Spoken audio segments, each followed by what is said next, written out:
একটা বন্ধুকে কল করতে গিয়ে হঠাৎ করে লাস্টের নাম্বারটা 2 না তুলে 6 তুলে ফেলেছি। কল চলে গেল। দেখলাম যে একটা মেয়ের ভয়েস। সেই মেয়েটা বলল, হ্যালো, কে আপনি? তখন আমি একটু থমকে গেলাম, কি ব্যাপার? আমি ফোন দিলাম আমার বন্ধুকে, ধরলো একটা মেয়ে। তার তো কোনো বোনও নেই, আর তার তো মা অনেক আগেই মারা গেছে। তাহলে ফোনটা ধরলো কে? তারপর আমি কথা না বলে ফোনটা কেটে দিলাম। এরপরে সেই নাম্বার থেকে SMS আসলো, আচ্ছা কে আপনি? কল দিলেন, আবার কথা বলেন না, পাগল না কে আপনি?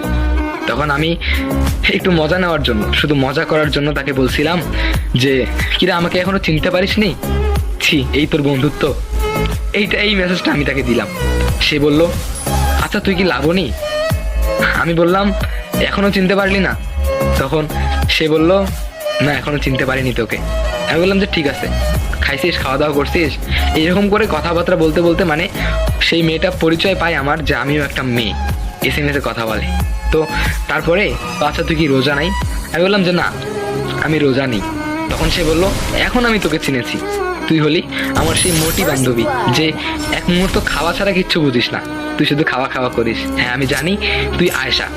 তখন আমি একটা সুযোগ পেলাম, ভালোই তো, হ্যাঁ আমি আয়েশা, এই তো চিনতে পেরেছিস। তারপরে সে বলল, মাগরিবের পরে আমি তোকে কল দিব, তোর সাথে কিছু ইম্পর্টেন্ট কথা আছে। তখন আমি ভাবতে শুরু করলাম, মেয়েটা যদি আমাকে কল দেয় আর আমার ভয়েস যদি শুনে ছেলে মানুষের, তখন কি না তো কি ভাববে, তাই না? সো তারপরে আমি বললাম যে আসলে আমি আপনার কোনো বান্ধবী না, আমি একটা ছেলে। তখন সে ইমপ্রেস হয়ে গেল যে কি আজব, আপনি একজন ছেলে আর আমি আপনাকে চিনতেই পারলাম না। তারপরে বললো যে হোক ঠিক আছে, ছেলে হয়েছেন তো কি হয়েছে, আপনাকে কল দিব, ভালো করে কথা বলবো। আমি বললাম যে ঠিক আছে।